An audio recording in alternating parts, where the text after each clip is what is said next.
Hey guys, तो आज तक हमने क्वांटम केमिस्ट्री का जो बेसिक्स है, for example Bohr's atomic theory, fundamental particles और सोमरफेल्ड थ्योरी तक हमने पढ़ लिया। और उसमें मैंने बोर थ्योरी का जो कंट्रडिक्शन था, वो जो ड्रॉबैक्स था, वो मैंने आपको बताया। फिर सोमरफेल्ड थ्योरी क्यों आया, धीरे धीरे एग्जैक्टली जो क्वांटम नंबर्स का इनोवेशन हो रहा था, ठीक है, डिस्कवरी हो रहा था, वो मैंने आपको सारे बता दिया ऑलरेडी। अभी हम एक और डीप नॉलेज में जाएंगे जहाँ पे सोमरफेल्ड थ्योरी फेल हो रहा था। ठीक है, जब सोमरफेल्ड थ्योरी भी कुछ कुछ चीज़ों को एक्सप्लेन करने में फेल हो रहा था, उन चीज़ों को सॉल्व करने के लिए साइंटिफिक कम्युनिटी, फिजिसिस्ट, केमिस्ट सारे मिलके जो प्रॉब्लम सॉल्व कर रहे थे, वो मैं आज डिस्कस करूंगा और एक बहुत important topic at the same time discuss करूंगा। तो आज का बेसिक टॉपिक रहेगा, आज का जो बेसिक टॉपिक रहेगा वो रहेगा vector model of an atom. तो वेक्टर मॉडल क्यों आया, ठीक है, तो वेक्टर मॉडल क्यों आया, इसको समझने के लिए हमें फर्स्ट ये देखना है कि वेक्टर मॉडल से पहले जो मॉडल हमारे पास अवेलेबल था, for example Sommerfeld atomic model, उसमें प्रॉब्लम क्या था।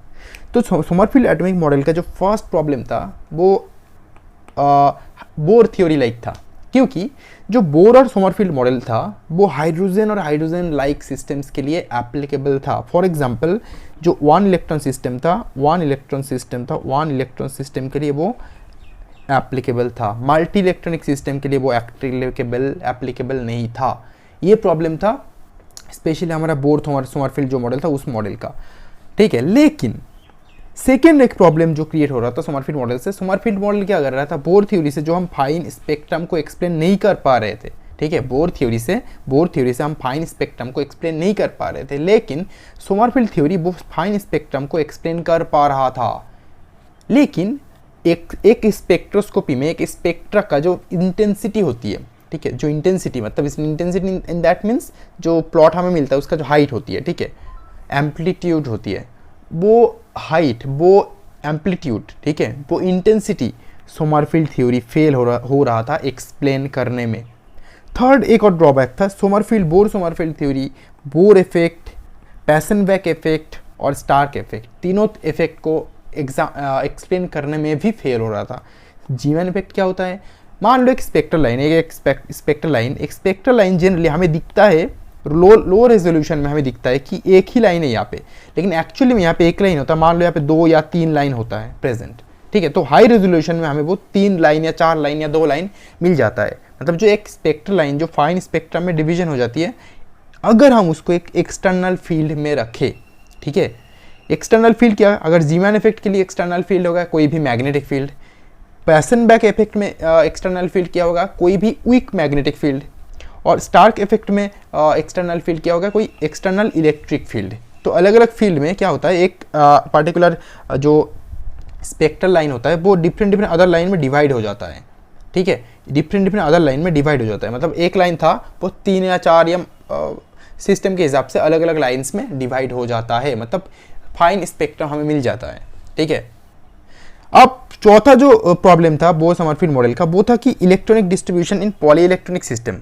तो एक्चुअली में जो रियलिटी में हमारे पास मॉलिक्यूल्स रहते हैं या फिर जो हर एक सिस्टम रहता है, ठीक है, वो सारे सिस्टम में ऐसा तो नहीं है कि सिस्टम में बस एक ही इलेक्ट्रॉन हो, no no no no no, system में एक इलेक्ट्रॉन नहीं रहता, सिस्टम में मल्टी इलेक्ट्रॉन रहता है, मतलब हाइड्रोजन को छोड़ के, हीलियम प्लस को छोड़ के, हीलियम भी ले लोगे तो हीलियम में 2 इलेक्ट्रॉन, लिथियम में 3 इलेक्ट्रॉन, बेरिलियम 4, इवन आयरन में लोगे तो बहुत सारे इलेक्ट्रॉन्स, एल्यूमिनियम में बहुत सारे इलेक्ट्रॉन्स। तो मल्टी इलेक्ट्रॉनिक सिस्टम या पॉली इलेक्ट्रॉनिक सिस्टम का जो इलेक्ट्रॉनिक डिस्ट्रीब्यूशन था उसको एक्सप्लेन नहीं कर पा रहा था बोर सोमरफेल्ड मॉडल, उसको एक्सप्लेन करने में फेल हो रहा था ये मॉडल।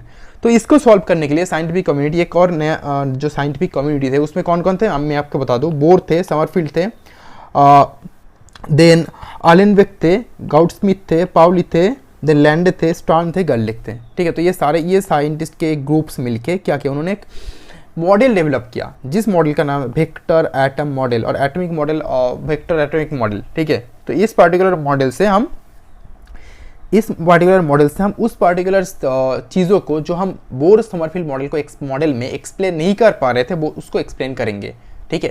क्योंकि जबकि क्या होता है फिजिक्स, केमिस्ट्री या फिर जो क्वांटम मैकेनिक्स में जो प्रॉब्लम क्रिएट होती है, उस एक प्रॉब्लम को सॉल्व करने के लिए हमें एक थ्योरी को उसमें इन्वॉल्व करना पड़ता है। तो इसलिए हमें अलग अलग थ्योरी चाहिए होता है उसको, जब वो हम क्वांटम थ्योरी को धीरे धीरे डेवलप कर रहे थे तब, ठीक है। अभी आप ये मत सोचना कि क्वांटम थ्योरी का मतलब मैं आपको बस एक बार में Hermitian operator then particle in 1D box सिखाऊंगा, वो बात की बात है, वो मॉडर्न क्वांटम मैकेनिक्स है, ठीक है।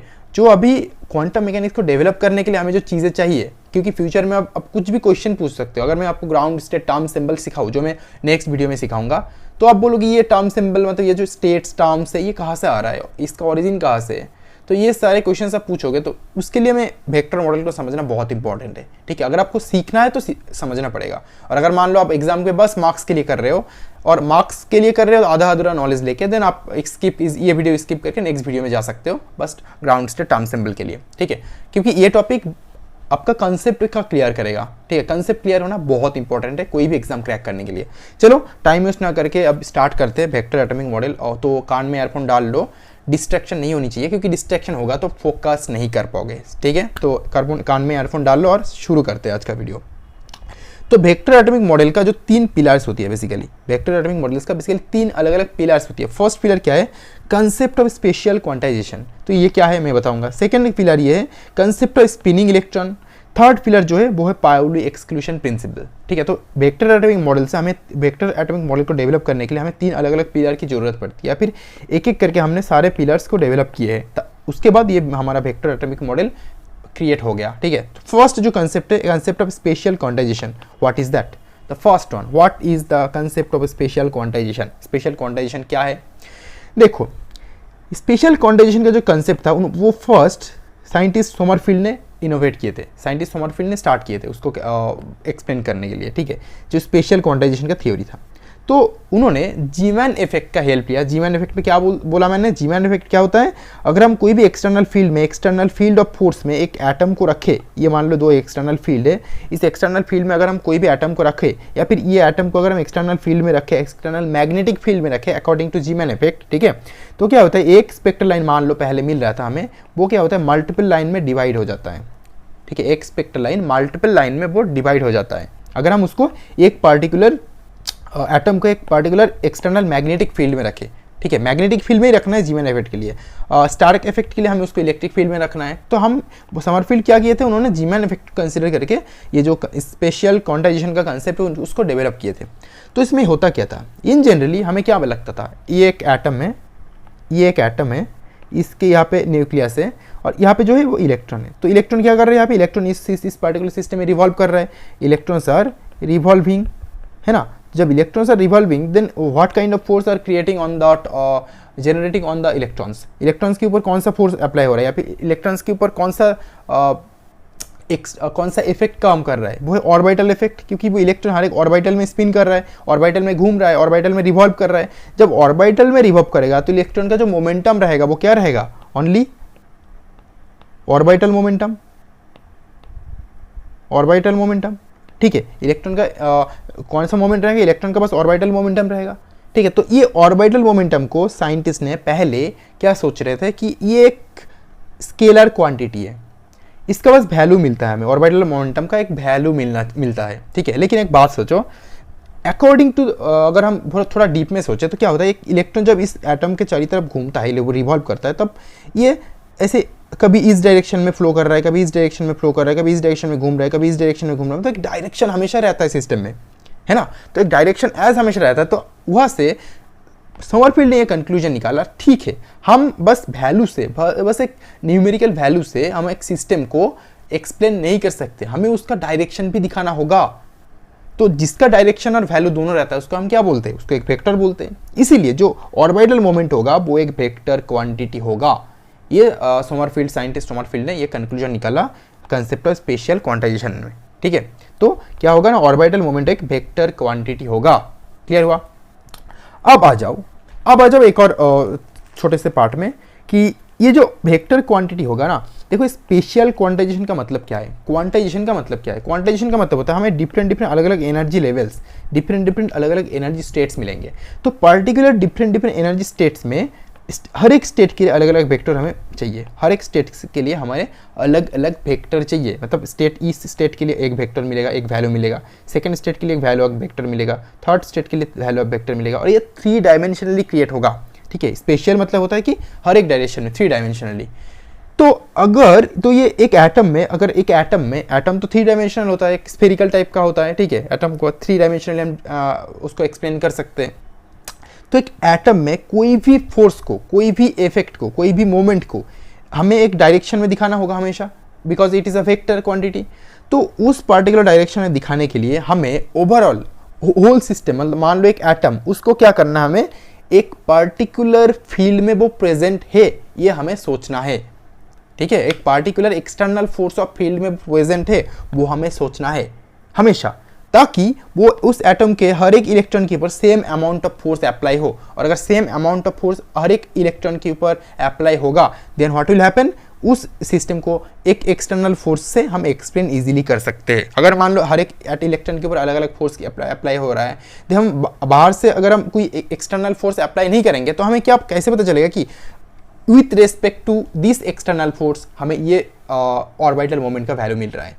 तो एक रेस्पेक्ट चाहिए, एक रेफरेंस फोर्स चाहिए, रेफरेंस फील्ड चाहिए। वो रेफरेंस फील्ड एक फिक्स्ड फील्ड होनी चाहिए, एक एक्सटर्नल फील्ड होनी चाहिए। उसके रेस्पेक्ट में हम बाकी सिस्टम का इलेक्ट्रॉन्स का जो ऑर्बिटल मोमेंट्स होंगे उसको हम डिटरमाइन करेंगे, ठीक है। तो एक वेक्टर क्वांटिटी एक है, दूसरे के एक्सटर्नल फोर्स ऑफ फील्ड की जरूरत पड़ती है एक सिस्टम का स्पेशल क्वांटाइजेशन का कंसेप्ट को समझने के लिए। डन।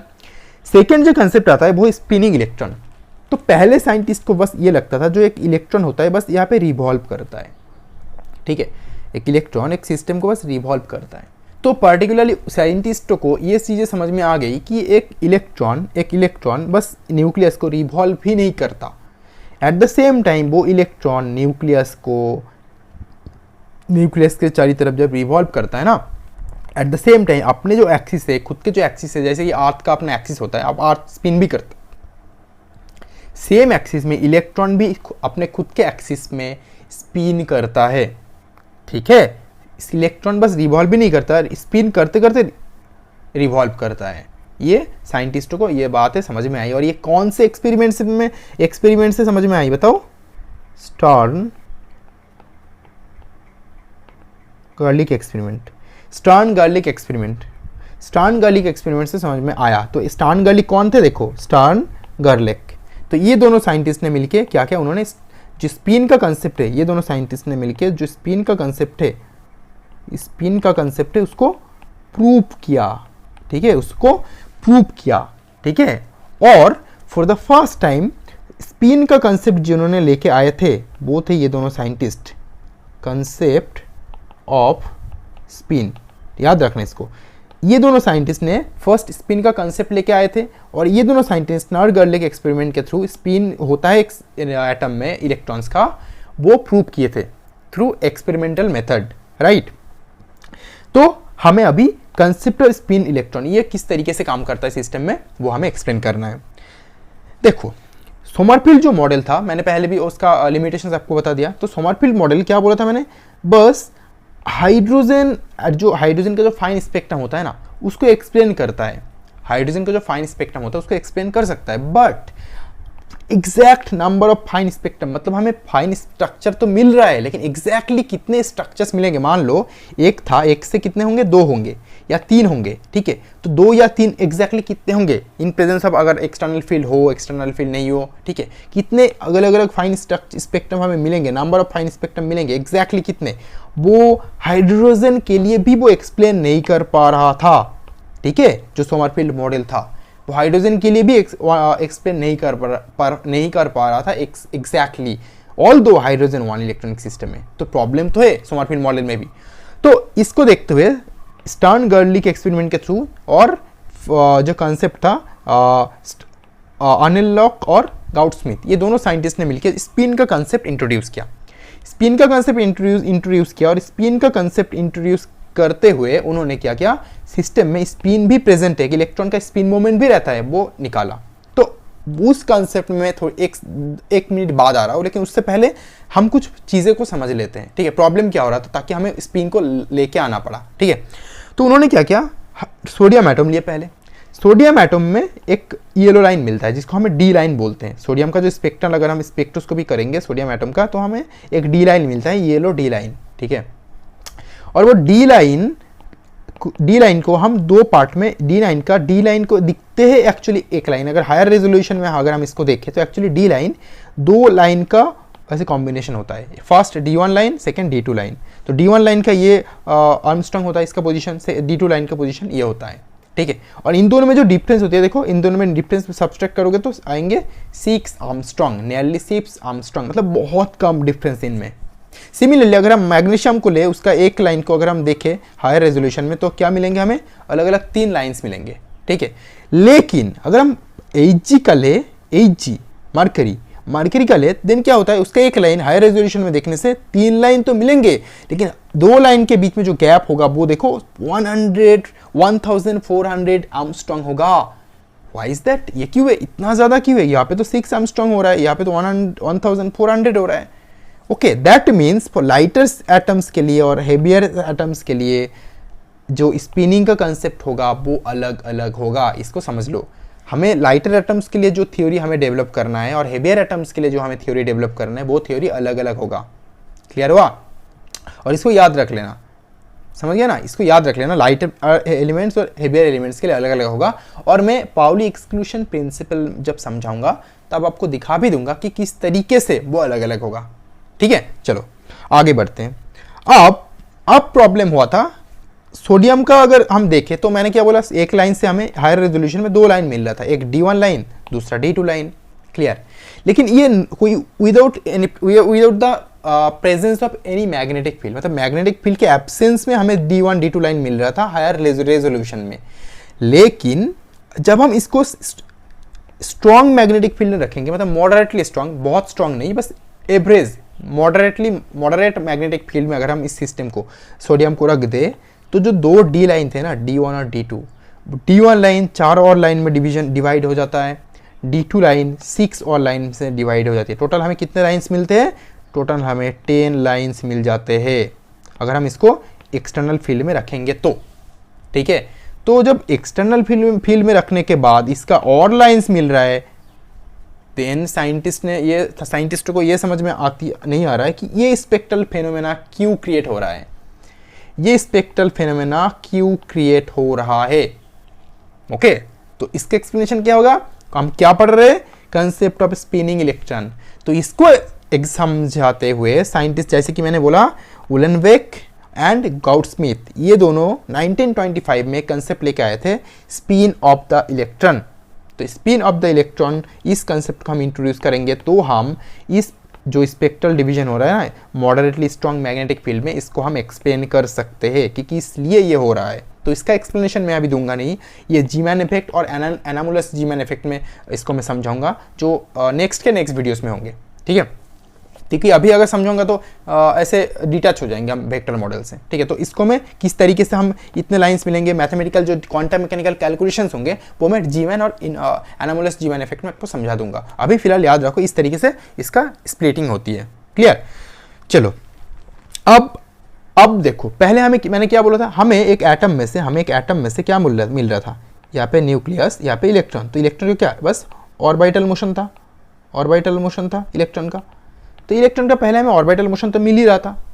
अभी जब स्पिन का कंसेप्ट आया, इसको एक्सप्लेन करने के लिए तब हमें यह समझ में आ गया कि ओनली ऑर्बिटल मोशन से नहीं होता, इलेक्ट्रॉन जब अपने एक्सिस के थ्रू ये स्पिन भी करता है ना, तब एक स्पिन मोशन भी क्रिएट होता। तो टोटल 2 मोशन क्रिएट होता, एक ऑर्बिटल मोशन, दूसरा स्पिनिंग मोशन, ठीक है। तो सिस्टम में पहले क्या क्रिएट हो रहा था, ऑर्बिटल मोशन के लिए ऑर्बिटल एंगुलर मोमेंटम। अब जब स्पिन मोशन भी इंट्रोड्यूस होगा यहाँ पे, तो हमें कितने और मोमेंटम मिलेंगे, टोटल मोमेंटम क्या होंगे, टोटल एंगुलर मोमेंटम का कंट्रीब्यूशन कौन करेगा, कंट्रीब्यूट करेगा एक ऑर्बिटल मोमेंटम, कंट्रीब्यूट करेगा स्पिन मोमेंटम, किसका ना, इलेक्ट्रॉन का। इलेक्ट्रॉन जब ऑर्बिट में रिवॉल्व करेगा हमें मिलेंगे ऑर्बिटल मोमेंटम, जब अपने स्पिन में रिवॉल्व करेगा अपने एक्सिस के थ्रू, तब हमें अपने एक्सिस के रिस्पेक्ट में तब हमें मिलेंगे spin momentum of electron. Clear हुआ? तो ये दोनों मोमेंटम हमें मिल चुके हैं, और ये दोनों मोमेंटम का हमें वेक्टर सम लेना है अगर हमें टोटल मोमेंटम चाहिए तो, वेक्टर सम लेना है अगर हमें टोटल एंगुलर मोमेंटम चाहिए तो। क्लियर हुआ? तो हमें इसका वेक्टर सम क्यों लेना है, क्योंकि हम वेक्टर मॉडल को डिराइव कर रहे हैं यहाँ पे, ठीक है, वेक्टर मॉडल को डिराइव कर रहे हैं। और वेक्टर मॉडल मतलब क्या, डायरेक्शन भी होगा, वैल्यू भी होगा, मैग्नीट्यूड भी होगा, डायरेक्शन भी होगा। और जो ऑर्बिटल मोमेंटम उसका तो वैल्यू होता है और एक पार्टिकुलर डायरेक्शन में वो काम करता है। स्पिन मोमेंटम होता है, उसका भी एक पार्टिकुलर डायरेक्शन में काम करता है। किस तरीके से एक पार्टिकुलर डायरेक्शन में काम करता है मैं थोड़ी देर बाद आ रहा हूँ, उसमें हर एक चीज़ डीप में समझाऊंगा मैं आपको, ठीक है। तो ताकि आपका कंसेप्ट एकदम क्वांटम मैकेनिक्स एकदम हलवा लगे पूरा, ठीक है।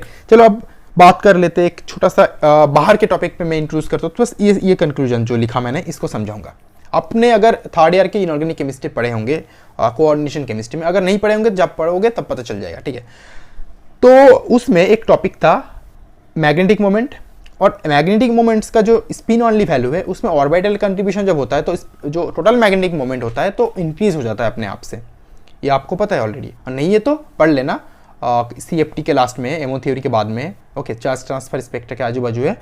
तो उसमें क्या होता है, टोटल जो मैग्नेटिक मोमेंट मिलता है उसमें ऑर्बिटल कंट्रीब्यूशन भी आता है, ठीक है। Normal spin only magnetic moment के साथ ऑर्बिटल कंट्रीब्यूशन, मतलब वहाँ पे हमें स्पिन ऑनली देखते हैं √n/n+2 फॉर्मूले से, और अगर उससे ज़्यादा वैल्यू आ रहा है तो हम उसको एक्सप्लेन किस तरीके से करते हैं कि वहाँ पे ऑर्बिटल कंट्रीब्यूशन भी हो रहा है, इसीलिए हमें वहाँ पे टोटल मैग्नेटिक मोमेंट का वैल्यू ज़्यादा हो रहा है। दैट मीन्स जो मैग्नेटिक मोमेंट होता है वो कौन क्रिएट करता है, इलेक्ट्रॉन, या तो स्पिन मोशन के थ्रू या तो ऑर्बिटल मोशन के थ्रू, ठीक है। तो ये दोनों मोशन के थ्रू क्या करता है, टोटल जो मैग्नेटिक मोमेंट होता है वो इलेक्ट्रॉन क्रिएट करता है।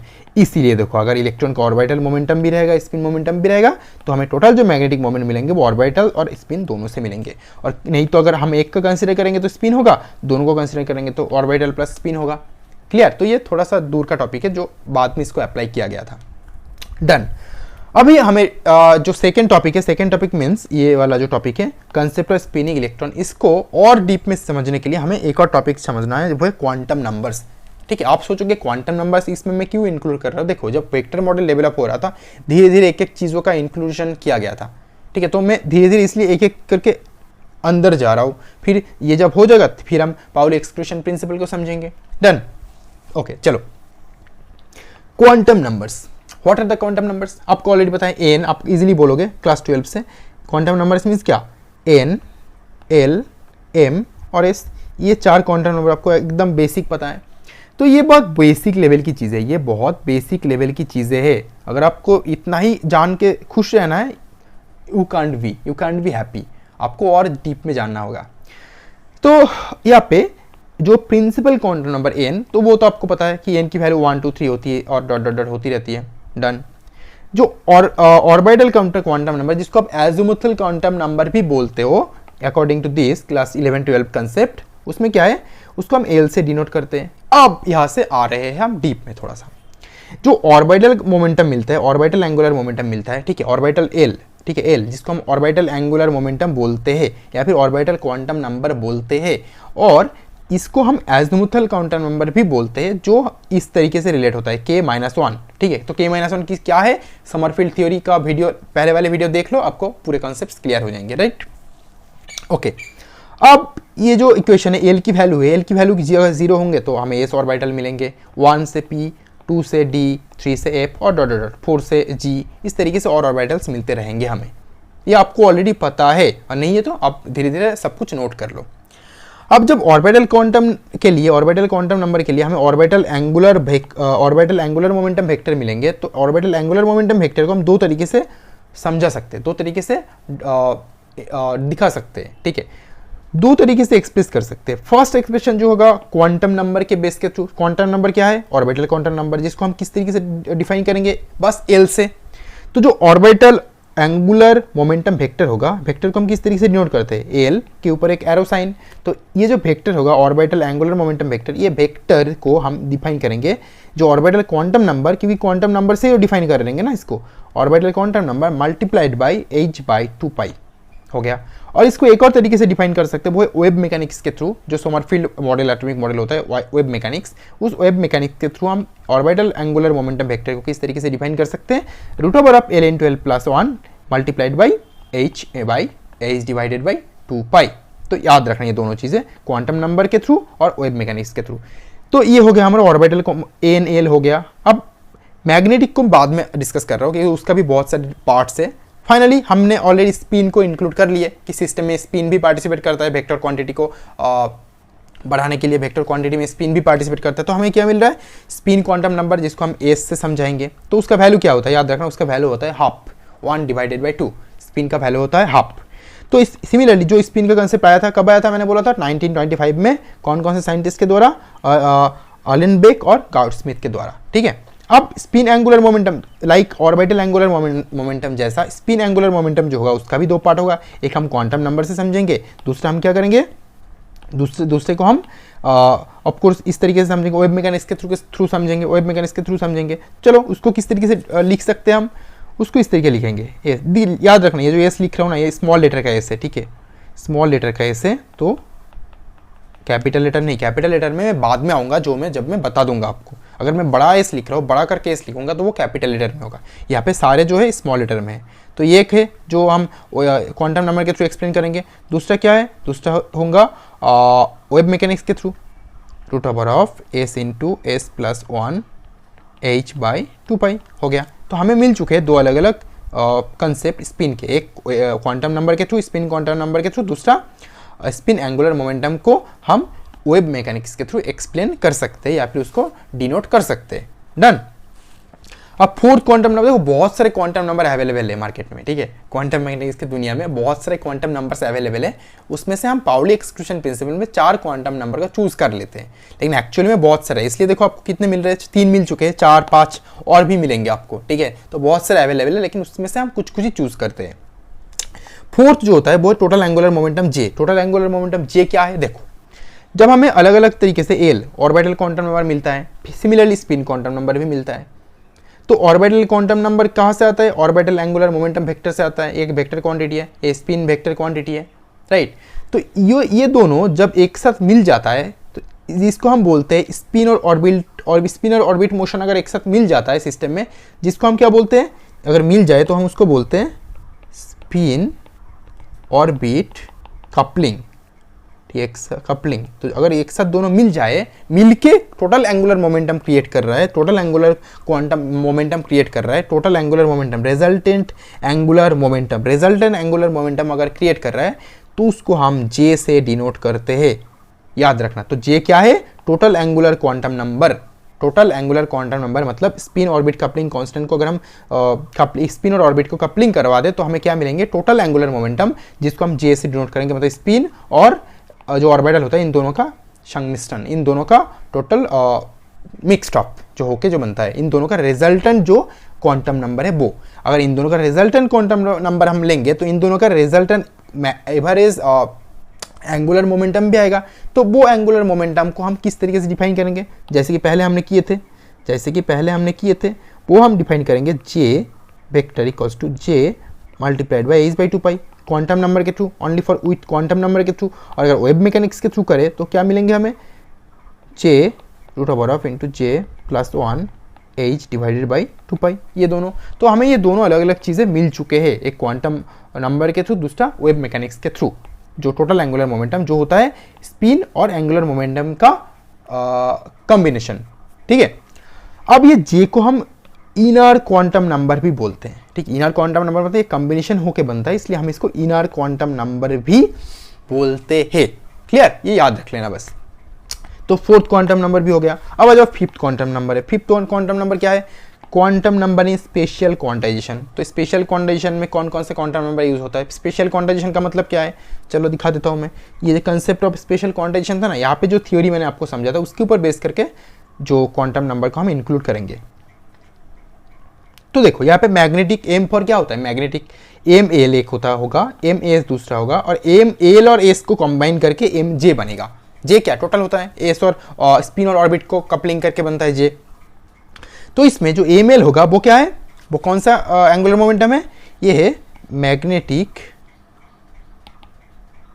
ये है orbital magnetic angular momentum, orbital magnetic angular momentum. Second क्या है, spin magnetic angular momentum. Third क्या है, total magnetic angular momentum. Clear हुआ, आपको कोरिलेट कर पा रहे हो ना पहले से। अब ये तीनों स्पिन क्वांटाइजेशन का कंसेप्ट हमें मिल चुके हैं, और इसका पार्टिकुलरली क्या होगा, एम एल, एम एस और एम जे हम अलग अलग करके इसको डिफाइन करेंगे। देखो एमएल मतलब होता है orbital magnetic angular momentum. Done. अब इसमें एक चीज नोटिस करो, ये जो एमएल होता है, एम मैग्नेटिक, वो किसके ऊपर डिपेंडेंट होता है? एल ऑर्बिटल क्वांटम नंबर के ऊपर या फिर ऑर्बिटल एंगुलर मोमेंटम वेक्टर के ऊपर। तो एम जो होता है एमएल में एज एल है, तो हम बोलेंगे ये depends upon orbital angular momentum vector. Okay, ये this depends upon the orbital angular momentum vector. अगर ये ऑर्बिटल एंगुलर मोमेंटम वेक्टर के ऊपर डिपेंडेंट होता है तो हम उसको किस तरीके से इस क्वांटम नंबर को एक्सप्लेन करेंगे? बोलो, देखो सेम लॉजिक है, क्वांटम नंबर के through ml multiplied by A is divided by 2 ठीक है। और ये क्या होगा? ये क्वांटम नंबर है, तो मैंने क्या बोला था, स्पेशल क्वांटम नंबर क्या होता है? हम एक रेफरेंस फ्रेम लेते हैं, रेफरेंस लेते हैं, जिस रेफरेंस फील्ड के रिस्पेक्ट में हम देखते हैं उसका डायरेक्शन क्या है, उसका मैग्नीट्यूड क्या है। क्लियर हुआ? तो वो रेफरेंस फील्ड होगा, एक फील्ड डायरेक्शन मान लो इस तरफ है, और उस पार्टिकुलर डायरेक्शन से हम डिटरमाइन करेंगे, हम डिफाइन करेंगे या डिनोट करेंगे उस सिस्टम का एग्जैक्ट डायरेक्शन क्या है। समझ में आई? तो सिस्टम का डायरेक्शन को समझने के लिए हमें एक रेफरेंस टूल लेना है, रेफरेंस एक्सटर्नल फील्ड लेना है जो होगा इस डायरेक्शन में। मान लो तो इस डायरेक्शन कोई भी डायरेक्शन में हो सकता है, बस हमें एक एक्सटर्नल रेफरेंस फील्ड लेना है, ठीक है, उस सिस्टम को कंपेयर करने के लिए, उस सिस्टम का जो मैग्नेटिक मोमेंट होता है, मैग्नेटिक जो वेक्टर क्वांटिटी होता है उसको डिफाइन करने के लिए। देखो स्पेशल में बोला था मैंने। अब आ जाओ उसका वैल्यू, एमएल का जो वैल्यू होती है वो कहाँ पे होती है? एमएल का जो वैल्यू होती है वो -L से +L इंक्लूडिंग 0 होती है। क्यों? देखो हमेशा याद रखना, ये जो डिफरेंस हम करेंगे ना, इसमें एक दूसरे वैल्यू में, दोनों वैल्यू में डिफरेंस कितना होना चाहिए? 1 होना ही चाहिए, ठीक है। डिफरेंस हमेशा 1 होना चाहिए, डिफरेंस हमेशा 1 होना चाहिए। तो यहाँ पे डिफरेंस कितना होना चाहिए? 1। मान लो एक वैल्यू है, मान लो मैं एग्जांपल देता हूँ आपको, 3/2 है, दूसरा वैल्यू क्या होगा? 1/2, तीसरा वैल्यू क्या होगा? -1/2, चौथा वैल्यू क्या होगा? -3/2, इस तरीके का वैल्यू। तो हर एक में देखो डिफरेंस 1 है, +1 हो -1 हो, डिफरेंस 1 होना चाहिए, ठीक है। +1 -1 नहीं, बस डिफरेंस 1। क्लियर हुआ? तो ये चीज़ें याद रखना, हमेशा डिफरेंस हमेशा 1 होना चाहिए यहाँ पे। अब आ जाओ जो -L से +L तक वैल्यू था, तो इसको हम एग्जांपल देके समझ लेते हैं। तो अगर L = 3 होगा, L = 3 होगा, तो हमें टोटल कितने वैल्यूज मिलेंगे? -3, -2, -1, 1 डिफरेंस करना है हमेशा, याद रखना। 0, +1, +2 और +3, तो कितने वैल्यूज मिल रहे हैं हमें? 7 डिफरेंट वैल्यूज मिल रहे हैं, है ना। अगर 7 डिफरेंट वैल्यूज मिलेंगे तो हमें जो ml के वैल्यूज मिलेंगे, कहा गया ये जो ml के वैल्यूज मिलेंगे, अगर हम ml के वैल्यूज यहाँ पे पुट कर दे, ये जो L की 7 डिफरेंट वैल्यू मिले हैं ना, ये वैल्यू अगर हम या इस इक्वेशन पे पुट कर दे तो हमें अलग अलग डिफरेंट डायरेक्शंस प्रोजेक्शन ऑपरेटर मिल जाएंगे।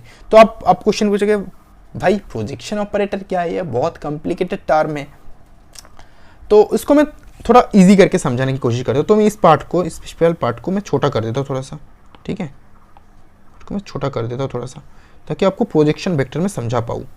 डन। चलो, तो हमें 7 अलग अलग वैल्यूज मिल चुके हैं एल के। तो एल के वैल्यूज याद रखना, एल जो वैल्यूज है ये एज एल के ऊपर डिपेंडेंट होता है, और जो एम एल होती है ना, एम एल मतलब एल ही होता है, इसलिए तो हम बोलते हैं एन एल एम एस। तो एन एल एम एस में हम एम एल को डिस्कस कर रहे हैं, ठीक है, मैग्नेटिक क्वांटम नंबर को डिस्कस कर रहे हैं with respect to orbital angular momentum vector, ठीक है। तो यहाँ पे एम एल की जो वैल्यू होगी -3, -2, -1, 0, +1, +2, +3 ये होंगे। तो अगर हम यहाँ पे हमने ये इक्वेशन में ये सारे वैल्यूज पुट कर दिए तो हमें कितने वैल्यूज मिलेंगे? टोटल 7 वैल्यूज मिलेंगे। तो मैं 1-2 में लिखता हूँ। एक वैल्यू होगा -3 मल्टीप्लाइड बाई h/2π, दूसरा होगा -2 multiplied by h/2π, similarly dot dot करके और 7 वैल्यूज हमें, टोटल 7 वैल्यूज हमें मिल जाएंगे। वो जो टोटल 7 वैल्यूज मिलेंगे तो उस वैल्यू का डायरेक्शन क्या है? अगर मान लो ये एक्सटर्नल फील्ड है, एक्सटर्नल मैग्नेटिक फील्ड H, ठीक है, एक्सटर्नल मैग्नेटिक फील्ड है, इस फील्ड में हमें 7 वैल्यूज को दिखाना है। तो जो इसके साथ परपेंडिकुलरली जाएगा, जो जब हम इसको इस पार्टिकुलर इक्वेशन में ये 0 पुट करेंगे तो 0 मल्टीप्लाइड बाई समथिंग 0 होता है, तो इस डायरेक्शन में जाएगा 0। तो एक्सटर्नल फील्ड के परपेंडिकुलरली कौन जाएगा? 0, ये वाला, इसलिए तो 0 हो रहा है ना। अगर इसको अलाइन करके होता तो वो 0 नहीं होता, ठीक है, इसलिए 0 हो रहा है। तो एक 0 हो गया। सेकंड क्या है? सेकंड चलो लेते हैं, 2 और ले लेते हैं। एक में क्या होगा? प्लस, यहाँ पे ऊपर +1 ले लो, -1 ले लो, +1 मल्टीप्लाइड बाई h/2π ऑफकोर्स, लेकिन बस मैं +1 लिख रहा हूँ, h डिवाइडेड बाई 2π। ओके, ये हो गया। फिर ले लो +2 ले लो, मैं +2 ही लिखूंगा बस अभी, ठीक है, बाकी चीज़ नहीं लिख रहा हूँ, +2। डन हो गया ये। फिर आएंगे हमें +3, यहाँ पे एक +t, यहाँ पे एक +t। तो ये एक +t क्या कर रहा है, देखो यहाँ पे, सॉरी मैंने थोड़ा सा गलती कर दी, यहाँ पे -2 होगा, यहाँ पे +2 नहीं, यहाँ पे -2 होगा। तो यहाँ पे -3 आ जाएगा, मल्टीप्लाइड बाई क्या होगा, -3 मल्टीप्लाई h/2 होगा, ऊपर क्या होगा +3 मल्टीप्लाइड बाई h/2 होगा। तो देखो ये जो सारे वेक्टर्स 1 2 3 4 5 6 टोटल ये 7 वेक्टर्स जो हमें मिले हैं ना ऑलरेडी, ये सारे प्रोजेक्शंस वेक्टर है और जो हमें एक एक्सटर्नल फील्ड के रेस्पेक्ट में देखना है। जो जीरो इसलिए हो रहा है क्योंकि ये परपेंडिकुलरली है, कोई भी फील्ड इसके ऊपर इफेक्ट नहीं कर रहा, ठीक है, या फिर 90 डिग्री एंगल पे कर रहा है इसलिए, और ऊपर जा रहा है तो इसके ये अलाइंड है, ये अपोज कर रहा है सिस्टम को। तो इस तरीके से हमें 7 अलग अलग वैल्यूज मिलते हैं इस particular orbital angular momentum, orbital magnetic angular momentum vector के लिए। क्लियर हुआ? या फिर orbital magnetic angular momentum quantum number, ये सिस्टम के लिए। तो ये सिस्टम के लिए हमें ये वैल्यूज मिलता है। तो देखो चीज़ें बहुत कॉम्प्लिकेटेड मैं बता रहा हूँ, ये क्वांटम मैकेनिक्स मतलब थोड़ा सा कॉम्प्लिकेटेड है, बट ट्राई करो मैं जो बोल रहा हूँ उसको एक्सेप्ट करने के लिए, अगर एक्सेप्ट नहीं करोगे तो प्रॉब्लम हो जाएगी। डन। तो चलो ये हमें प्रोजेक्शंस वेक्टर मिल चुके हैं और वेक्टर का डायरेक्शन इस वैल्यूज के ऊपर डिपेंडेंट होता है। अगर हम यहाँ पे l=2 लेते तो हमें कम वैल्यू मिलते, तो यहाँ पे 1 होता, यहाँ पे और ऊपर नीचे 2 होता, इस तरीके से। तो इस तरीके से ये चीज़ें काम करती है, ठीक है। तो हमें एम डिस्कशन हमने कर लिया। अगर हम एम करेंगे तो एम में क्या होगा, ये किसके ऊपर डिपेंडेंट होगा, एस वेक्टर के ऊपर डिपेंडेंट होगा। एस वेक्टर क्या है, स्पिन क्वांटम नंबर। याद रखना ये भी स्मॉल लेटर में है, जब तक मैं ना बोल रहा हूँ कि ये सिस्टम एक ये सिस्टम को मैं कैपिटल लेटर में लिख रहा हूँ या फिर एस इस तरीके से ना लिख रहा हूँ, तब तक मान लेना हर एक एस एल जो भी है स्मॉल लेटर में है। तो ये क्या है, स्पिन एंगुलर मोमेंटम वेक्टर। तो स्पिन एंगुलर मोमेंटम वेक्टर है, इसके ऊपर डिपेंडेंट होता है एमएस। सिमिलरली एस की वैल्यू अगर हाफ है तो यहाँ पे क्या होता है, एस का वैल्यू भी -s से +s तक जाता है। तो याद रखना पहले वाले सिस्टम में क्या हो रहा था, -l से +l तक जा रहा था including zero, as including zero. तो टोटल नंबर वैल्यूज कितने मिल रहे थे, 2l + 1। 2l + 1 मतलब क्या, l की जो मैक्सिमम वैल्यू है ना, l की जो मैक्सिमम वैल्यू है क्या है, यहाँ पे l की मान लो मैक्सिमम वैल्यू 3 है, 3 पुट कर दो। तो अगर 3 लिखोगे तो इंक्लूडिंग जीरो टोटल कितने वैल्यूज मिलेंगे, 7। तो 3 यहाँ पे पुट करो, 3 × 2 + 1 7। तो अगर इंक्लूडिंग जीरो होगा वो टोटल हमें कितने वैल्यूज मिलेंगे, 2l plus number of values मिलेंगे। लेकिन यहाँ पे इंक्लूडिंग जीरो नहीं है, एक्सक्लूडिंग जीरो। याद रखना इस पार्ट को, ठीक है। स्पिन के केस में हमें जीरो को कंसीडर नहीं करना होता है, ठीक है। स्पिन के केस में हमें जीरो को कंसीडर नहीं करना होता है। तो एज ये स्पेशल क्वांटाइजेशन का पार्ट है, तो यहाँ पे भी क्या होगा, एलोंग फील्ड, एक फील्ड एक्सटर्नल रेफरेंस फील्ड लेना है हमें, तो मैंने ले लिया वहाँ पे भी इसको एक्सप्लेन करते हुए। तो याद रखना स्पिन क्वांटाइजेशन में, तो याद रखना यहाँ पे स्पिन जो जब आएंगे तब हमें जीरो को कंसिडर नहीं करना है। एस की जो वैल्यू होती है, मैंने क्या बोला था, उसकी वैल्यू हाफ होती है। तो -s से +s, दैट मीन्स -½ और +½ होंगे। और दिस डिफरेंस क्या होना चाहिए, देखो दोनों को सब्सट्रैक्ट करो, डिफरेंस आएगा 1। तो हमेशा डिफरेंस कितना होना चाहिए, दो क्वांटम नंबर्स के वैल्यू के डिफरेंस हमेशा 1 होनी चाहिए। क्लियर हुआ ये भी। तीसरे जो वैल्यूज है इन दोनों का कॉम्बिनेशन, ऑर्बिटल और स्पिन का कॉम्बिनेशन, जो mj से हम जिसको डिनोट करेंगे, जिससे टोटल जो हमें देगा total orbital plus spin angular momentum vector, या फिर orbital plus spin quantum number total, ठीक है। तो उसका भी लॉजिक सेम है, उसका भी -j से +j। अब j किस तरीके से कैलकुलेट करना है, j कैलकुलेट करने का तरीका है, j vector equals to l vector plus s vector. तो ये तो वेक्टर क्वांटिटी है, इसको मैथमेटिकली हम किस तरीके से करेंगे, वेक्टर तो हम ऐड नहीं कर सकते इस तरीके से। तो इसको मैं थोड़ी देर बाद आ रहा हूँ इसमें, इसको समझाने के लिए। अब बस इतना समझ जाओ, जो mj होती है, जो हमारा mj वैल्यू होती है वो इस तरीके से होता है, l + s और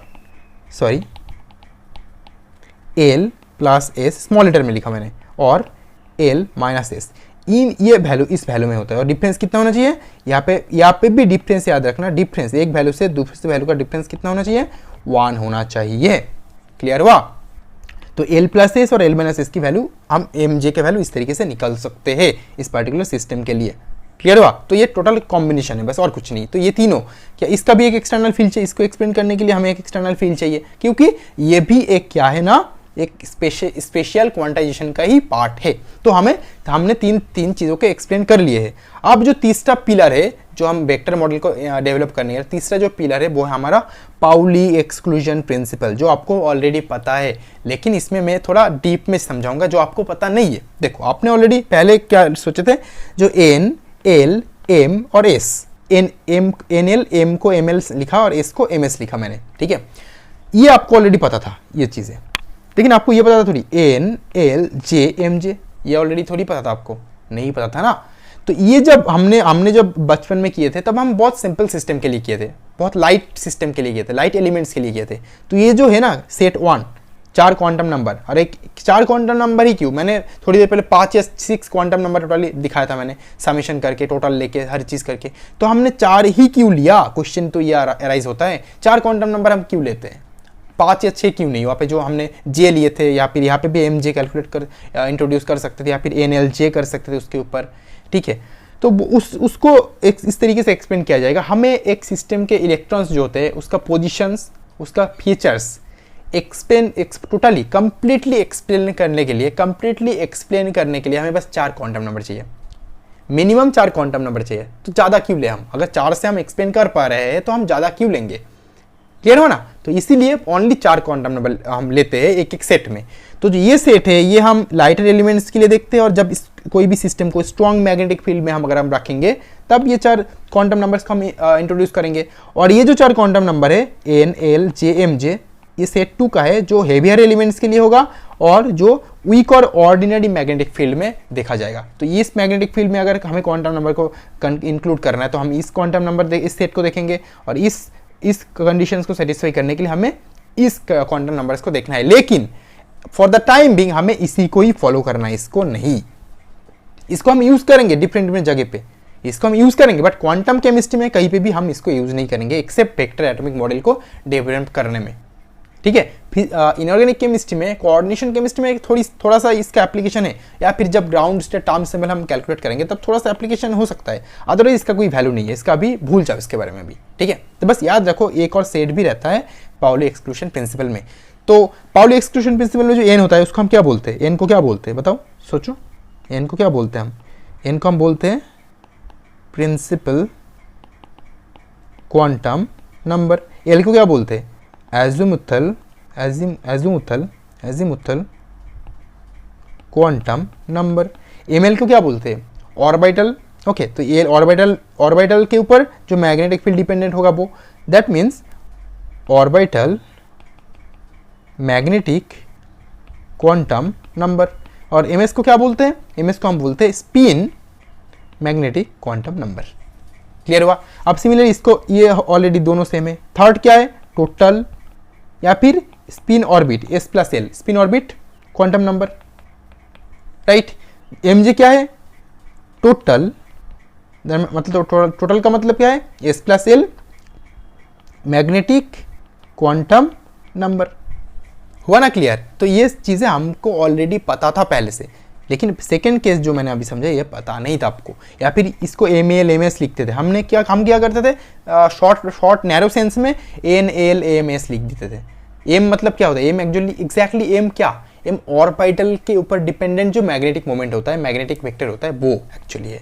एस स्पिन के ऊपर डिपेंड करके जो मैग्नेटिक वेक्टर मिलता था वो स्पिन, बस स्पिन नहीं है, मैग्नेटिकली डिपेंडेंट है वो, ठीक है। चलो अब आगे बढ़ते। तो हमें ये तो हमने समझ लिया, और मैंने ये भी बोला कि इसको हमें अभी भी इसको ही फॉलो करना है, इसको नहीं फॉलो करना, ठीक है।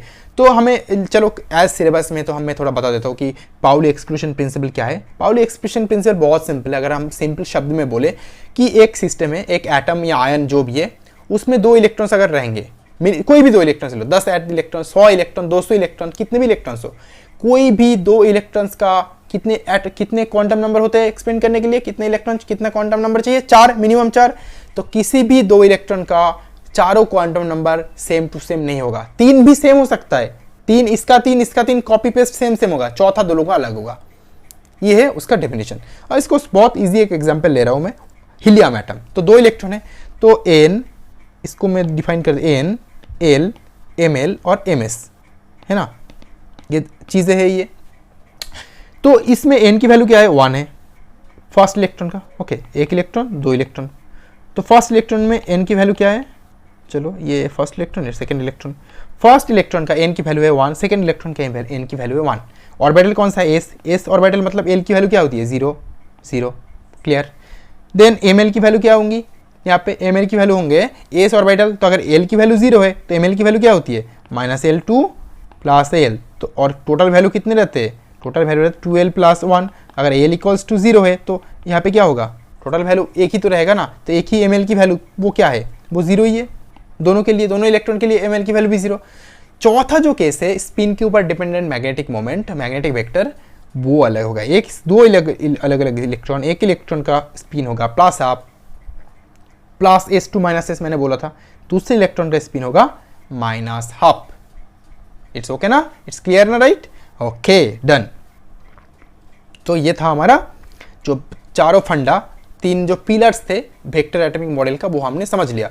अब उसका थोड़ा सा अप्लाई करेंगे, उसको अप्लाई करते हुए हमें क्या क्या मिल रहा है, हमने जो सीखा वो सच में मिल रहा है क्या, वो देखेंगे। चलो, हमारे पास ये नॉलेज ऑलरेडी पहले से था, जो हमारा डिफरेंट शेल्स होता है, के एल एम, डिफरेंट शेल्स होता है, वो शेल्स को हम एन, जो principal quantum number l, m l और एम एस से डिफाइन कर सकते हैं। तो किस तरीके से कर सकते हैं, देखो, के के लिए एन इक्वल्स टू 1, एल के लिए 2, एम इक्वल्स टू 3, एम के लिए 3। जब 1 होगा एल की वैल्यू क्या होती है, 0 होती है, ठीक है, क्योंकि एल की वैल्यू होती है n-1, क्योंकि जो एल की वैल्यू होती है वो होती है n-1 हमेशा। अगर एल की वैल्यू ये होगा, एम एल की वैल्यू क्या होती है, -L2 प्लस एल होती है, तो इसलिए एज एल की वैल्यू 0 है तो -L2 प्लस एल क्या मिलेंगे, हमें 0 ही तो मिलेंगे यहाँ पे। क्लियर हुआ। और डिफरेंस क्या होनी चाहिए, 1 होनी चाहिए, डिफरेंस 1 होनी चाहिए, पहले बता रहा हूँ। एम एस की वैल्यू 2 पॉसिबल, हमेशा 2 पॉसिबल है, प्लस अप या तो माइनस अप, ठीक है। सिमिलरली जब एल शेल को कंसिडर करेंगे तो हमें एन की वैल्यू मिलेंगे 2 मिलेंगे, और कौन सा 2 मिलेंगे, तो एन की वैल्यू क्या होंगे, सॉरी एल की वैल्यू क्या होंगे, n-1 तक। एन क्या वैल्यू है, n2 है, 2 - 1 मतलब 1 होता है, तो 2 तो कहाँ गया ये तो dot dot dot n-1, that means हमें n-1 तक वैल्यू लेना है एल की वैल्यू। दैट मीन्स जो एल की वैल्यू जब 2 है, n-1 मतलब क्या, 2 - 1 1 है, तो 0, 1, 0 और 1 2 लेना है, इसलिए मैंने फिर से 2 लिखा नीचे, ठीक है। तो 0 1 लेना है, 1 1 लेना है एल की वैल्यू। अब जब एल की वैल्यू 0 होंगे तब एम एल की वैल्यू 0 होंगे, 1 होंगे, तो 3 वैल्यू मिलेंगे, -L2 प्लस एल, एक डिफरेंस को लेके, और ये तो वैल्यू सेम ही है, हाँ ठीक है। तो अब एम शेल में आ जाओ, एम शेल में क्या होगा, 3 0 3 1 3 2, ये क्यों है, क्योंकि जब 3 होंगे तब n की वैल्यू n-1 इक्वल्स टू क्या होंगे, 2, तो 0 1 2 तक लेना है, 0 1 2 तक लेना है, तो हर किसी के लिए हमें अलग अलग n की वैल्यूज, सेम n की वैल्यूज भी कंसिडर करना है। जब ये 0 है, ml की वैल्यू 0 1 3 वैल्यू 2 5 वैल्यू, ठीक है। अब जब 5 वैल्यू है, अब देखो कोरिलेट किस तरीके से करना है, ये तो सेम ही है, इसको मैं समझा नहीं रहा हूँ। तो जब फर्स्ट ऑर्बिट देखो, ये शेल था, ऑर्बिट था, ठीक है। इस ऑर्बिट से जब हम ऑर्बिटल में आएंगे तब क्या होगा, देखो फर्स्ट ऑर्बिटल में 2 इलेक्ट्रॉन रहता है। क्यों 2 इलेक्ट्रॉन रहता है, क्योंकि एक ये स्पिन वाला, दूसरा ये स्पिन वाला, या फिर कहा गया ये देखो, जब एम एल की वैल्यू 0 है तो एक ही घर है हमारे पास, एम एल की वैल्यू 0 है, दैट मीन्स 0 लेवल में है, एक level particular energy level m l की वैल्यू, तो एक एनर्जी लेवल में कौन, एक प्लस हाफ स्पिन में रहेगा, एक माइनस हाफ स्पिन में रहेगा। तो एक लेवल में 2 स्पिन में कितने इलेक्ट्रॉन्स रह सकते हैं, 2 इलेक्ट्रॉन्स रह सकते हैं। तो 2 इलेक्ट्रॉन्स का किस तरीके से दिखाएंगे, इसको हम लिखेंगे 1s2।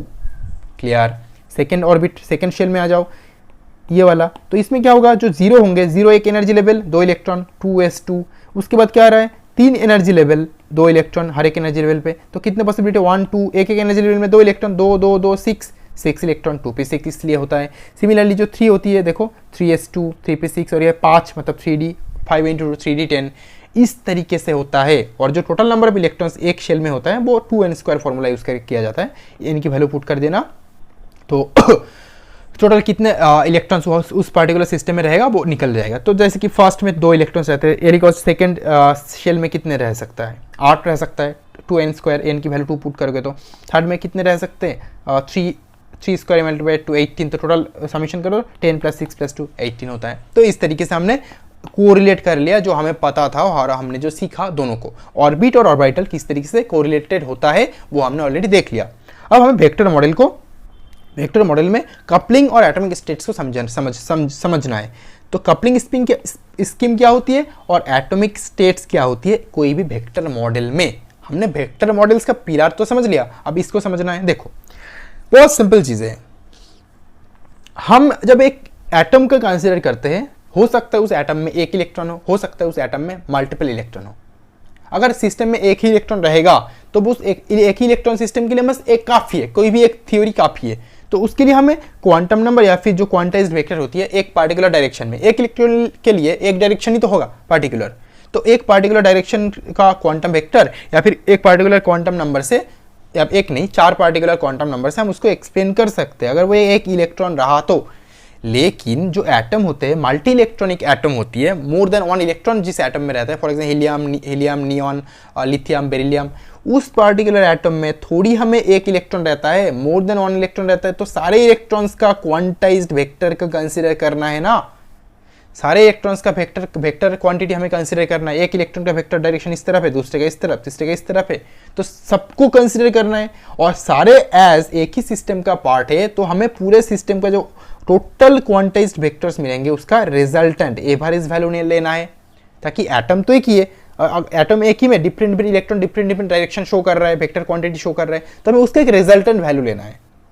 ठीक है, तो एक एटम के लिए हम रिजल्टेंट वैल्यू लेंगे ऑफ ऑल द इलेक्ट्रॉन्स, और एक पर्टिकुलर इलेक्ट्रॉन्स के लिए हम रिजल्टेंट नहीं, बस एक इलेक्ट्रॉन के लिए एक ही चाहिए वेक्टर क्वांटिटी, जो हम क्वांटम नंबर के थ्रू उसको एक्सप्लेन कर सकते हैं।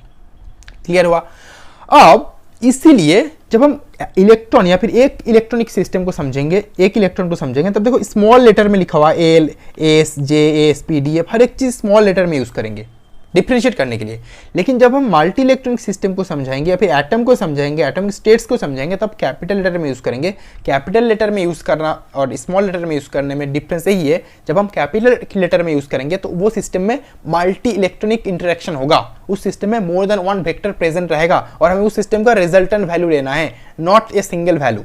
उस सिस्टम का टोटल वैल्यू कैलकुलेट करने के लिए हमें रिजल्टेंट एवरेज लेना होगा। ठीक है, तब हम ये कैपिटल लेटर वाला वर्ड यूज करेंगे। बाकी जो दोनों का सिग्निफिकेंस होता है सेम ही होता है, अदर देन द जो कंट्रीब्यूशन होता है, ठीक है, उसका वेक्टर का कंट्रीब्यूशन होता है, रिजल्टेंट का, उसको छोड़ के जो स्मॉल और कैपिटल में बेसिकली डिफरेंस कुछ नहीं होता है। ठीक है, तो स्मॉल लेटर्स जो होती है उसको हम बस ऑर्बिटल, ऑर्बिट, क्वांटम नंबर बोलेंगे, और जो कैपिटल लेटर में यूज करेंगे उसको हम स्टेट बोलेंगे, एटॉमिक स्टेट्स। सुनो, इसको हम क्या बोलेंगे, इसको हम बोलेंगे एटॉमिक स्टेट्स, याद रखना, एटॉमिक स्टेट्स। ठीक है, और या फिर एटॉमिक टर्म्स बोलेंगे इसको। ठीक है, तो याद रख लेना इसको। अब ये एटॉमिक टर्म्स में जब मैंने क्या बोला, क्या डिस्कस करना है, कपलिंग स्कीम डिस्कस करना है। कपलिंग स्कीम का मतलब क्या होता है समझा देता हूं। तो उसको समझने से पहले आप ये 2 तरीके का कपलिंग स्कीम होता है समझ जाओ, फिर कपलिंग स्कीम क्या है वो समझ जाओगे। कपल होना मतलब क्या है, एक दूसरे के साथ इंटरेक्ट करना। तो 2 तरीके का स्पेशल 2 मेथड्स ऑफ कपलिंग होती है स्पेशली एक एटम में। फर्स्ट कपलिंग जो होती है वो है एलएस कपलिंग। सेकेंड मेथड जो होती है वो है जेजे कपलिंग। तो एलएस कपलिंग क्या होती है, जेजे कपलिंग क्या होता है। एलएस कपलिंग ऑलरेडी आपको पता है। एलएस मतलब क्या होता है, एक ऑर्बिटल, दूसरा स्पिन। तो ऑर्बिटल और स्पिन दोनों मिलके क्या करेगा, ऑर्बिटल और स्पिन एक दूसरे के साथ इंटरेक्ट करेगा। अब जब इंटरेक्ट करेगा हमें ओवरऑल क्या मिलेंगे, एक जे वैल्यू मिलेंगे, right.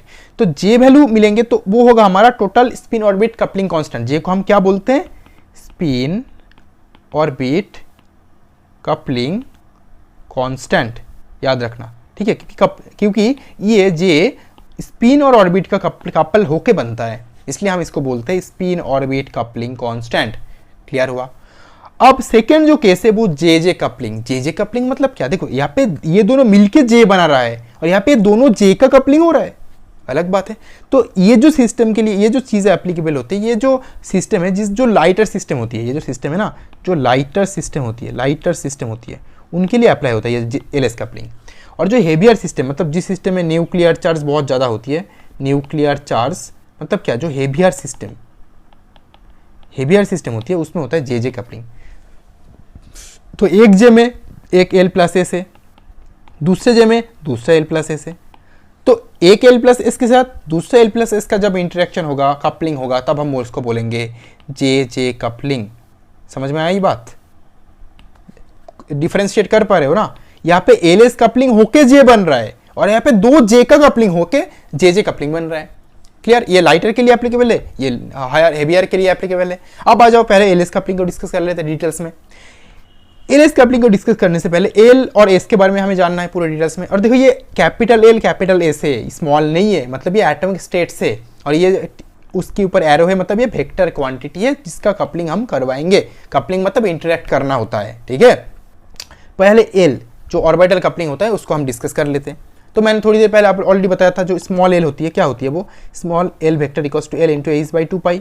Similarly s equals to क्या होती है, small s equals to s vector equals to h/2 इस तरीके का होता है, ठीक है। तो आपको ऑलरेडी ये चीज़ें पहले मैंने समझा दिया, तो वहाँ पे ही बस मैं कैपिटल लेटर यूज़ कर रहा हूँ, देखो कैपिटल लेटर, बाकी चीज़ें सेम ही है। मैंने बोला ना सिग्निफिकेंस मोर और लेस सेम ही है, बट हम बस कैपिटल यूज़ करेंगे और वो एटम के लिए होगा, मल्टी इलेक्ट्रॉनिक सिस्टम के लिए हो, जहाँ पे इलेक्ट्रॉन इलेक्ट्रॉन इंटरेक्शन को समझाना है, या फिर एटम्स के लिए उसको हम डिनोट करेंगे ताकि हम एटॉमिक स्टेट्स को समझा पाए।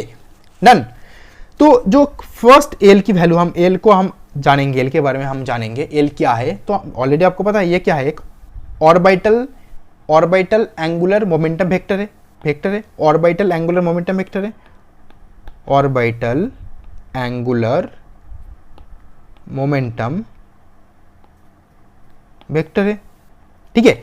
और ये ऑर्बिटल एंगुलर मोमेंटम वेक्टर अगर हम वन इलेक्ट्रॉनिक सिस्टम के लिए अप्लाई करें, for example S1 P1 D1 one electronic system, तो जब S1 होगा, S के लिए क्या होता है, L की वैल्यू 0 होती है, अगर स्मॉल l 0 है कैपिटल L भी 0 होगा, P के लिए L1 D के लिए L2 तो देखो हमें क्या टर्म मिलेंगे, हमें ये जो स्टेट्स मिलेंगे, ये स्टेट से देखो कैपिटल लेटर में है, ये कैपिटल लेटर में सारे, स्मॉल लेटर में नहीं है। और ये एज ये वन इलेक्ट्रॉनिक सिस्टम है, तो हर एक इलेक्ट्रॉन का एनी डायरेक्शन में उसका मूवमेंट हो सकता है, उसका वेक्टर हमें पर्टिकुलर डायरेक्शन में मिल सकता है based on the externally applied reference magnetic field. उसके रेस्पेक्ट में हमें कोई भी एक डायरेक्शन में एक ही डायरेक्शन में एक पर्टिकुलर मैग्नेटिक मोमेंट मिलेंगे। इसलिए देखो मैंने बस एल वेक्टर लिखा, एल वेक्टर, क्योंकि एक ही इलेक्ट्रॉन के लिए दो अलग अलग इलेक्ट्रॉन होता तो दो, एक के लिए L1 मिलता, दूसरे के लिए L2 मिलता, लेकिन यहाँ पे एज एक ही इलेक्ट्रॉन है वन इलेक्ट्रॉनिक सिस्टम में, तो हमें बस एक ही L मिलेंगे, एक ही ऑर्बिटल कंट्रीब्यूशन मिलेंगे, ठीक है। हम ऑर्बिटल कंट्रीब्यूशन डिस्कस कर रहे हैं। चलो अब 2 इलेक्ट्रॉन सिस्टम के लिए देख लेते हैं। 2 इलेक्ट्रॉन मतलब P2 ले लो, इसमें L की वैल्यू क्या होती है, 1 होती है। चलो पहले P2 डिस्कस कर दो, फिर D2 करूंगा ये वाला। तो P2 में क्या, देखो P2 में पॉसिबिलिटी क्या है, P2 में फर्स्ट पॉसिबिलिटी ये है ना कि जो एक का डायरेक्शन, एक L1, देखो 2 इलेक्ट्रॉन है यहाँ पे, एक इलेक्ट्रॉन का क्या है, 2 इलेक्ट्रॉन में से एक इलेक्ट्रॉन का L1 है, दूसरे का L2 है ना। तो L1 वेक्टर और L2 वेक्टर अलग अलग है। तो L1 का डायरेक्शन इस तरफ है, L2 का डायरेक्शन इस तरफ है, तो दोनों अपोज कर रहे हैं एक दूसरे को। तो जो ओवरऑल L मिलेंगे हमें यहाँ पे, जो ओवरऑल L मिलेंगे वो क्या होगा, L वेक्टर 0 होगा। और अगर ओवरऑल L 0 होगा, कौन से स्टेट मिलेंगे हमें, S स्टेट, कैपिटल S याद रखना, स्टेट है एक। सिमिलरली अगर हमें इस तरीके से देखें सिस्टम को, जहाँ पे एक का डायरेक्शन, देखो इसको समझना बहुत टफ है, मुझे पता है ये समझना टफ है, बस थोड़ा दिमाग लगाओ, थोड़ा एक्सेप्ट करने की कोशिश करो जो मैं बता रहा हूँ, पूरी चीजें नहीं है इसलिए, ठीक है।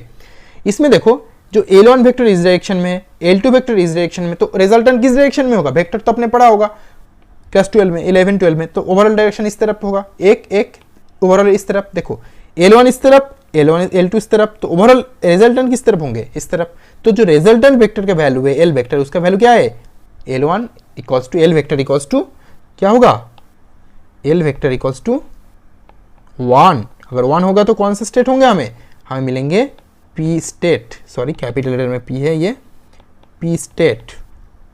सिमिलरली ये जो सिस्टम है, इस पर्टिकुलर सिस्टम के लिए क्या होगा, इस पर्टिकुलर सिस्टम के लिए देखो ये इस तरफ है, दूसरा भी सेम डायरेक्शन पे सेम चीज़ है, तो इसके लिए 1, इसके लिए 1, टोटल कितने होंगे L वेक्टर, ये जो L वेक्टर होंगे रिजल्टेंट वेक्टर होंगे 2। अगर 2 है कौन सा स्टेट है, D स्टेट है।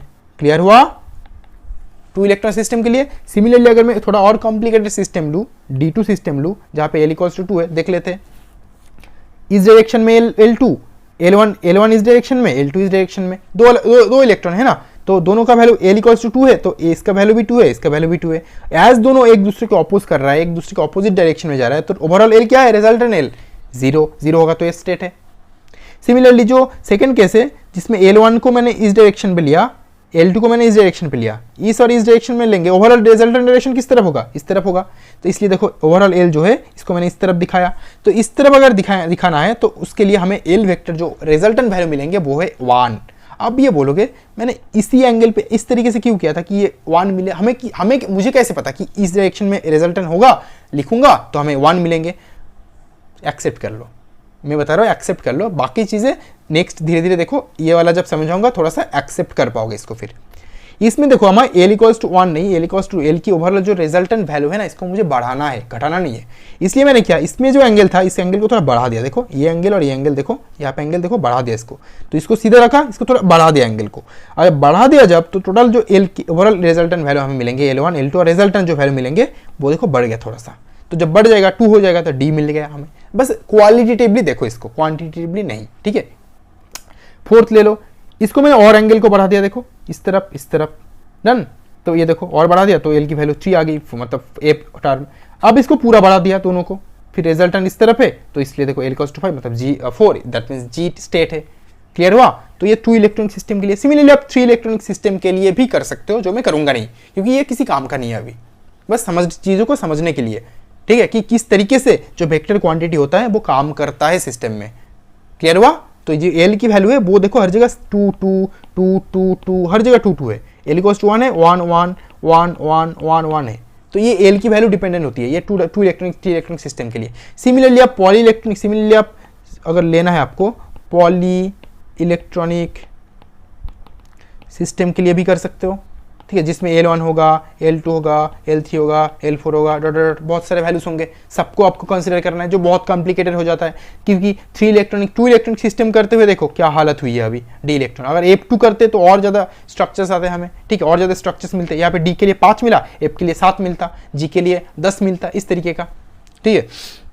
तो पॉली इलेक्ट्रॉनिक सिस्टम का भी हम कर सकते हैं, लेकिन करेंगे नहीं क्योंकि वो किसी काम का नहीं है। अब देखो एस टर्म हमने क्या किया, स्पिन ऑर्बिट कपलिंग में एल एस कपलिंग में एल को समझ लिया, अब एस को समझ लेते हैं। एस भी सेम तरीके का चीज़ है, s vector equals to s that is quantum number, ठीक है, कैपिटल एस है मतलब state multiplied by s divided by 2 pi, हमें ऑलरेडी ये पता था। तो एस का क्या है, एस का भी हम 1 इलेक्ट्रॉनिक सिस्टम के लिए अप्लाई कर सकते हैं, तो इसलिए बस एस यूज़ करेंगे। एस को जब हम 2 इलेक्ट्रॉनिक करेंगे तो S1 और S2 को यूज़ करेंगे, 3 इलेक्ट्रॉनिक के लिए S1 S2 ST को करेंगे और डॉट डॉट डॉट बहुत सारे ऐसे करते रहेंगे जो सेम तरीके का होगा, जो सेम तरीके का होगा, ठीक है, जो सेम तरीके का होगा जो पहले हमारे पास था वो। क्लियर हुआ? चलो डन। तो किस तरीके का सेम तरीके का, मतलब अगर मैं आपको दिखा हुआ है, चलो 2 इलेक्ट्रॉनिक सिस्टम का दिखाता हूँ, ये वाला दिखाता हूँ मैं, ठीक है, तब ताकि आप एक्सेप्ट कर पाओ, नहीं तो बोलोगे आप इग्नोर कर रहे हो। नहीं, अगर ये 1 है, S1 है, सेम डायरेक्शन में ऑपोजिट डायरेक्शन में S2 है, टोटल S क्या मिलेंगे 0। मान लो ये इस डायरेक्शन में है, दूसरा ये S1 है, S1 वेक्टर S2 वेक्टर है, तो टोटल कितने मिलेंगे resultant, S vector equals to S का वैल्यू क्या होता है, S का वैल्यू क्या होता है बोलो, हाफ होता है। तो S1 का वैल्यू भी हाफ है, S2 का वैल्यू है हाफ, आप ऐड करके क्या मिलता, इसका एक वैल्यू होता है 1 मिलेंगे हमें, इस तरीके का। क्लियर हुआ? तो इस तरीके से चीज़ें काम करती है। और यहाँ पे कहा गया, यहाँ पे देखो इस डायरेक्शन में जा रहा है प्लस हाफ, इस डायरेक्शन में जा रहा है माइनस हाफ, है ना, तो प्लस हाफ और माइनस हाफ का समेशन करेंगे तो 0 आएगा। यहाँ पे दोनों सेम डायरेक्शन में, ये भी प्लस हाफ ये भी प्लस हाफ, तो दोनों में जाएगा, इसलिए तो 1 है। और हमेशा याद रखना, आप ये बोल सकते हो तो ये क्या होगा, ये माइनस हाफ ये माइनस हाफ, तो ओवरऑल कितनी इस डायरेक्शन में होगा, तो माइनस हाफ क्या होता है, टोटल एस वेक्टर क्या होगा -1 होगा। लेकिन हमेशा याद रखना ये जो वैल्यूज हमें लेना है, समेशन वैल्यू, टोटल वैल्यू, इसका मॉड वैल्यू लेना है, मॉड वैल्यू, ताकि हमें हमेशा पॉजिटिव वैल्यू मिले, ताकि हमें हमेशा पॉजिटिव वैल्यू मिले। इस बात को याद रखना, मॉड वैल्यू लेना है हमेशा, नेगेटिव वैल्यू नहीं चाहिए। जो रिजल्टेंट वैल्यू हमें मिलना है वो पॉजिटिव होनी चाहिए, नेगेटिव नहीं। क्लियर? अब सिमिलरली 3 इलेक्ट्रॉनिक सिस्टम का भी आप कर सकते हो सिमिलर लॉजिक से, ठीक है। तो मैं वो कर नहीं रहा हूँ, अगर आपको इंटरेस्ट है, जो मेरे स्टडी मटेरियल में होंगे, जब मैं एडवांस्ड चीज़ों के डिस्कस करूँगा तो स्टडी मटेरियल में आपको सारी चीज़ें मिल जाएंगे। चलो हो गया। अब आ जाओ जे क्या है, हमने एल ऑर्बिटल का डिस्कस कर लिया, स्पिन का डिस्कस कर लिया, एल एस कपलिंग में एल और एस को डिस्कस कर लिया। और कपलिंग कब होगा, कपलिंग जब होगा, एल और एस का कपलिंग होगा, तब हमें क्या मिलेंगे, जे मिलेंगे, total angular momentum, total angular momentum vector मिलेंगे हमें, जो हमें मिल चुके हैं, जिसको हम जे से डिनोट करेंगे। तो जे मतलब क्या होता है, एल और एस का कपलिंग। तो जे का ये जो पॉइंट मैंने अभी दिखा ना, ये जो पॉइंट मैं दिखा रहा हूँ, ये जो पॉइंट बहुत अच्छे से याद रखना। जे का जो वैल्यू होता है, कैपिटल यूज कर रहा हूं मैं, ठीक है, लेकिन स्मॉल के लिए भी 2 है ये। जे का जो वैल्यू होता है, क्योंकि ये मैंने पहले दिखा चुका हूं, जे का जो वैल्यू होता है वो वैल्यू एल प्लस एस और एल माइनस एस में होता है, विथ डिफरेंस 1। तो 1 डिफरेंस के साथ साथ L प्लस एस से L माइनस एस तक हमें देखना है। मान लो, और मॉड वैल्यू देखो, हर जगह मॉड वैल्यू लिया मैंने क्या बोला, रिजल्टेंट वैल्यू हमेशा मॉड होगा, हमेशा मॉड होगा, तो इसलिए मैंने मॉड वैल्यू लिया ताकि मुझे हमेशा पॉजिटिव वैल्यू मिले। क्लियर हुआ? तो ये था हमारा जे वैल्यू जो टोटल एंगुलर मोमेंटम वेक्टर है, हमने समझ लिया। अब दूसरा जो कपलिंग होगा जो होगा जे कपलिंग। मैंने क्या बोला था, जे कपलिंग कब होता है, जब हमें कोई भी सिस्टम हो जहाँ हायर न्यूक्लियर चार्ज होता है। हायर न्यूक्लियर चार्ज मतलब क्या होता है, हायर न्यूक्लियर चार्ज मतलब जो हेवियर एटम होती है, हेवियर एलिमेंट होती है। हेवियर एलिमेंट के लिए हमको ये जो जे कपलिंग है उसको कंसीडर करना है। तो जे कपलिंग क्यों आता है, देखो जो हेवियर एलिमेंट होती है ना, हेवियर एलिमेंट में स्पिन ऑर्बिट कपलिंग का वैल्यू बहुत बढ़ जाता है। स्पिन ऑर्बिट कपलिंग का वैल्यू बहुत ज़्यादा बढ़ जाता है। एज स्पिन ऑर्बिट का मतलब क्या है, स्पिन ऑर्बिट का मतलब क्या है, L प्लस एस। ये कपलिंग वैल्यू अगर बहुत ज़्यादा बढ़ रहा है देन क्या होगा, देन L और S को हम अलग अलग तरीके से कैलकुलेट नहीं कर सकते। बहुत ज़्यादा अगर कपलिंग होगा तो L और S को इंडिविजुअली हम कैलकुलेट नहीं कर सकते, और कैलकुलेट करके हम जे को कैलकुलेट नहीं कर सकते, ताकि हम फर्स्ट जो ये जे का जो वैल्यू है, ये जे का जो वैल्यू है इसको कैलकुलेट करें, क्योंकि इस जे को पाने के लिए हमें एल और एस का अलग अलग वैल्यू चाहिए, जो पॉसिबल नहीं होता है हेवियर एलिमेंट्स के लिए। ठीक है, क्योंकि हेवियर एलिमेंट्स में स्पिन ऑर्बिट कपलिंग बहुत ज़्यादा होती है, एल और एस का कपलिंग बहुत ज़्यादा होती है। इसीलिए क्या होता है, हेवियर एलिमेंट्स के लिए हमें अलग अलग, मतलब एक इलेक्ट्रॉन है उसका स्पिन है, सिस्टम ले लो, एक इलेक्ट्रॉन 1 इलेक्ट्रॉन है जिसका एल भी है जिसका एस भी है, कैलकुलेट कर लिया, मिलेंगे क्या, एक जे मिलेंगे हमें। सेकेंड इलेक्ट्रॉन है जिसका एन है प्लस एस है, दूसरा जे मिलेंगे हमें, J1 है मिलेंगे, J2 मिलेंगे। तो देखो हमें क्या मिल रहा है, एज इसको हम अलग तरीके से एल और एस को कैलकुलेट नहीं कर सकते, तो एक साथ तो कैलकुलेट कर सकते हैं, और एक साथ करेंगे तो हमें एक साथ करना मतलब क्या, जे वैल्यू मिलना, इसका भी जे वैल्यू मिलेगा, तो डिफरेंट जे वैल्यू हमें मिलेंगे। टोटल जे वैल्यू को कैलकुलेट करने के लिए, सिस्टम में टोटल कपलिंग कांस्टेंट कैलकुलेट करने के लिए हमें J1 J2 डॉट डॉट बहुत सारे जे वैल्यूज मिलेंगे। ठीक है, और एक एक जे वैल्यू मतलब क्या है, फर्स्ट J1 मतलब L1 प्लस S1, J2 मतलब क्या है, L2 plus S2 dot dot, और जितने सारे इलेक्ट्रॉन्स है उतने सारे कंट्रीब्यूशन। राइट, क्लियर हुआ? तो जहाँ पे हम एल और एस को, एस का जो कपलिंग होगा बहुत ज़्यादा होगा, जहाँ पे हम उन दोनों को अलग अलग तरीके से कैलकुलेट नहीं कर सकते, वहाँ पे याद रखना, वहाँ पे हम बोल सकते हैं कि उस सिस्टम को हमें जे कपलिंग करवाना है, ना कि एल एस कपलिंग। क्लियर हुआ?